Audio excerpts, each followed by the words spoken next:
నువ్వు పిలవవు, నేనే వచ్చి దర్శనం చేసుకుందామని నీ వైకుంఠ ద్వార దర్శనం కోసం ఈ డీప్లో రిజిస్టర్ చేసుకున్నా సెలెక్ట్ కాలేదు.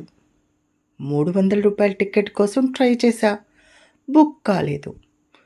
రోజు నా ఆరోగ్యం, ఈ బాధ్యతలు ఆలోచించి మెంటల్ హెల్త్ పాడైంది. అలిపిరి మెట్లెక్కి నా ఫిజికల్ హెల్త్ చెక్ చేసుకుందామంటే హెల్త్ సహకరించడం లేదు.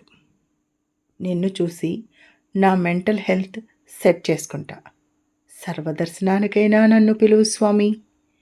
నీ పాదాలు, అభయహస్తం, ఉత్తరీయం, కిరీటం, సాలాగ్రామమాల, సువర్ణ మకుటం, నవమడుల హారం, బంగారు భుజకవచాలు, శంకుచక్రాలు, శ్రీదేవి భూదేవి రూపాలు, శ్రీవత్స చిహ్నం, తిరునామాలు పెట్టుకుని పట్టు వస్త్రములలో నల్లగా 9 అడుగుల 9 అంగుళాలు ఉన్న నిన్ను, నీ దివ్య రూపాన్ని నాకు అనుగ్రహించు స్వామి, అనుగ్రహించు.